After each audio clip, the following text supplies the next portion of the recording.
Hai, bertemu lagi dengan gue di channel Tio Kendung, channel yang membahas misteri, konspirasi, dan hal-hal aneh lainnya.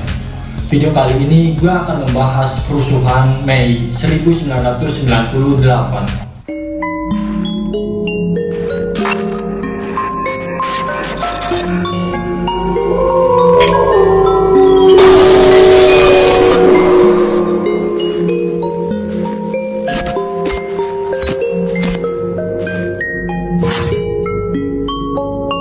Pada tanggal 13 Mei hingga 15 Mei 1998 terjadi kerusuhan di Jakarta yang dikenal dengan kerusuhan Mei 1998. Penyebab pertama yang memicu terjadinya kerusuhan Mei 1998 adalah krisis finansial Asia yang terjadi sejak tahun 1997. Saat itu banyak perusahaan yang bangkrut, jutaan orang dipecat, 16 bank dilikuidasi, dan berbagai proyek besar juga dihentikan. Krisis ekonomi yang tengah terjadi kemudian memicu rangkaian aksi unjuk rasa di sejumlah wilayah di Indonesia. Dalam unjuk rasa tersebut, ada 4 korban jiwa yang tewas tertembak. Mereka adalah mahasiswa Universitas Trisakti. Tewasnya keempat mahasiswa tersebut menambah kemarahan masyarakat yang saat itu sudah terbebani oleh krisis ekonomi. Dan inilah kronologi kerusuhan Mei 1998. Pada tanggal 12 Mei 1998, sekitar pukul 11 sampai 13 siang, ribuan mahasiswa Universitas Trisakti melakukan aksi damai di dalam kampus. Setelah itu, mahasiswa mulai turun ke jalan S. Suparman dan ingin berangkat ke gedung MPR atau DPR. Pukul 13.15 siang, para mahasiswa sampai di depan kantor wali kota Jakarta Barat.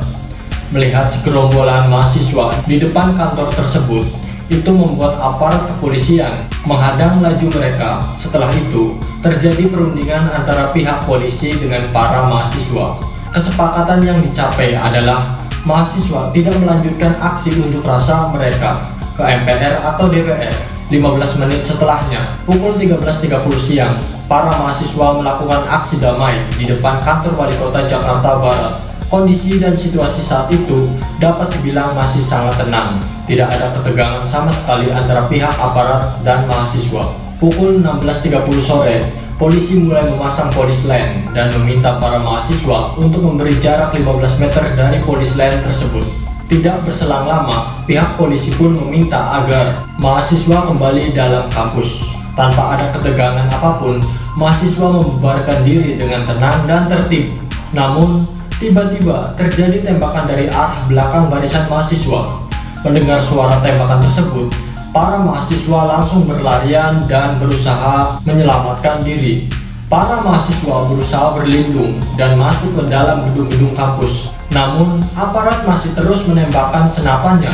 Puluhan gas air mata juga dilemparkan ke dalam kampus.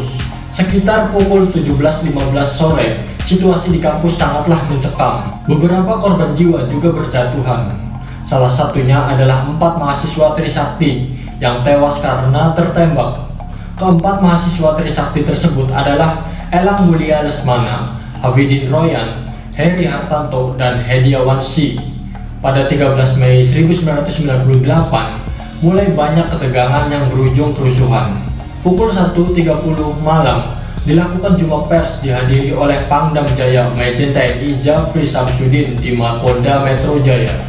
Selain itu, hadir juga Kapolda Majen Hamaminata, Rektor Universitas Trisakti, Profesor Dr. Mudanto Murtejo, dan 2 anggota Komnas HAM, AA Baramulia dan Bambang W. Suharto. Beberapa jam kemudian, tepatnya pukul 10 pagi, mahasiswa dari berbagai kota yaitu Jakarta, Bogor, Tangerang, dan Bekasi berdatangan ke Universitas Trisakti untuk menyatakan bela sungkawa. 2 jam setelahnya, pukul 12 siang, kerusuhan massa mulai terjadi di Jakarta. Berbagai aksi perusakan dan pembakaran bangunan serta kendaraan bermotor terjadi. Awalnya, kerusuhan terjadi di kawasan kampus Trisakti, tetapi aksi perusakan dan pembakaran meluas hingga ke kawasan lainnya. Pada tanggal 14 Mei 1998, aksi kerusuhan yang awalnya hanya terjadi di Jakarta mulai merambah ke kota-kota lainnya seperti Bogor, Tangerang, dan Bekasi. Pembakaran, perusakan, serta penjarahan toko dilakukan oleh massa. Kota Bogor, Tangerang, dan Bekasi saat itu sudah lumpuh total. 15 Mei 1998, Presiden Soeharto yang mengetahui peristiwa kerusuhan Mei 1998 bergegas kembali ke tanah air dari Kairo. Waktu itu muncul isu bahwa Presiden Soeharto bersedia untuk mundur dari jabatannya. Akan tetapi berita tersebut langsung ditampis oleh Menteri Penerangan, yaitu Alwi Dahlan. Kata dia, Presiden Soeharto membantah bahwa ia bersedia mengundurkan diri. Namun, jika kepercayaan masyarakat terhadap Presiden Soeharto sudah hilang, maka Presiden Soeharto bersedia untuk lengser dari jabatannya. Akhirnya, seminggu kemudian, tepatnya tanggal 21 Mei 1998, Presiden Soeharto memutuskan untuk mengundurkan diri dan mengalihkan kekuasaannya kepada B.J. Habibie. Dari laporan pemberitaan yang beredar saat itu, angka resmi menunjukkan sebanyak 499 orang tewas dalam peristiwa kerusuhan Mei 1998. Selain itu, lebih dari 4.000 gedung juga hancur dan terbakar. Kerugian fisik yang ditanggung oleh pemerintah Indonesia adalah sebesar 25 triliun. Pengungkapan kerusuhan Mei 1998 secara tuntas merupakan utang sejarah bangsa Indonesia, karena pada peristiwa Mei 1998 telah menelan ribuan korban jiwa, menggoncangkan dunia dan mencoreng keberadaan bangsa Indonesia. Kejadian Mei 1998, walaupun sudah 24 tahun berlalu, namun ternyata tidak membuat orang lupa dengan kejadian yang memakan banyak korban tersebut. Kejadian Mei 1998 ditempatkan pada sebuah titik sejarah hitam bagi perjalanan bangsa Indonesia. Korban berjatuhan dengan jumlah ribuan orang. Kerugian materi, fisik maupun psikis sama sekali tidak dapat dihindari. Indonesia porak-poranda setelah kejadian Mei 1998.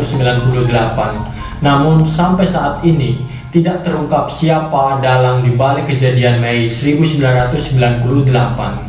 Kenyataan ini membuat banyak orang meluapkan opini mereka tentang Mei 1998 yang sampai saat ini masih dipertanyakan kebenarannya. Ketidakjelasan dalang dibalik kejadian Mei 1998 ini membuat masyarakat terutama keluarga korban masih tidak dapat menerima dan terus menuntut ditegakkannya keadilan. Bahkan sampai setelah 24 tahun kejadian tersebut berlalu, kejadian Mei 1998 terus mengundang pertanyaan di benak masyarakat. Hal ini membuat masyarakat semakin haus dan liar dari berita sebenarnya. Pada kejadian ini, banyak opini yang akhirnya muncul mengenai tragedi Mei 1998. Apa penyebab yang sebenarnya? Apakah krisis moneter atau kesenjangan sosial? Apakah benar isu rasialisme yang melanda? Ataukah politik terselubung? Pertanyaan-pertanyaan ini selalu muncul setiap tahun peringatan Mei 1998. Sampai saat ini, masyarakat masih cenderung percaya dengan adanya pembelokan fakta masa lalu, bahwa kejadian Mei 1998 terjadi karena isu rasialisme. Konsentrasi kerusuhan terbesar terjadi di Jakarta, Medan, dan Surakarta. Terdapat ratusan wanita keturunan Tionghoa yang diperkosa dan mengalami pelecehan seksual dalam kerusuhan tersebut. Sebagian bahkan diperkosa ramai-ramai, dianiaya secara sadis, kemudian dibunuh. Dalam kerusuhan tersebut, banyak warga Indonesia keturunan Tionghoa yang meninggalkan Indonesia. Tak hanya itu, seorang aktivis relawan kemanusiaan yang bergerak di bawah Romo Sadiawan bernama Ita Mardinata Haryono, yang masih seorang siswi SMU berusia 18 tahun, juga diperkosa, disiksa, dan dibunuh karena aktivitasnya. Ini menjadi suatu indikasi bahwa kasus pemerkosaan dalam kerusuhan ini digerakkan secara sistematis, tak hanya sporadis. Amuk masa ini membuat para pemilik toko di kedua kota tersebut ketakutan dan menulis toko-toko mereka dengan tulisan milik pribumi atau pro-reformasi. Karena penyerangan hanya fokus ke orang-orang Tionghoa, Beberapa dari mereka tidak ketahuan, tetapi ada juga yang ketahuan bukan milik pribumi. Sebagian masyarakat mengasosiasikan peristiwa ini dengan peristiwa Kristallnacht di Jerman pada tanggal 9 November 1938 yang menjadi titik awal penganiayaan terhadap orang-orang Yahudi. Sampai bertahun-tahun berikutnya, pemerintah Indonesia belum mengambil tindakan apapun terhadap nama-nama yang dianggap kunci dari peristiwa kerusuhan Mei 1998. Pemerintah mengeluarkan pernyataan yang menyebutkan bahwa bukti konkret tidak dapat ditemukan atas kasus-kasus pemerkosaan tersebut, tetapi pernyataan ini dibantah oleh banyak pihak. Sebab dan alasan kerusuhan ini masih banyak diliputi ketidakjelasan dan kontroversi sampai hari ini. Namun umumnya masyarakat Indonesia secara keseluruhan setuju bahwa peristiwa ini merupakan sebuah lembaran hitam sejarah Indonesia. Sementara beberapa pihak, terutama pihak Tionghoa, berpendapat ini merupakan tindakan pembasmian terhadap orang Tionghoa. Walaupun masih menjadi kontroversi, apakah kejadian ini merupakan sebuah peristiwa yang disusun secara sistematis oleh pemerintah atau perkembangan provokasi di kalangan tertentu hingga menyebar ke masyarakat. Sekian pembahasan tentang kerusuhan Mei 1998. Jangan lupa subscribe dan nyalakan loncengnya, karena setiap minggunya gue akan menyajikan kisah-kisah misteri lainnya. See you next time di video-video gue selanjutnya, and bye-bye.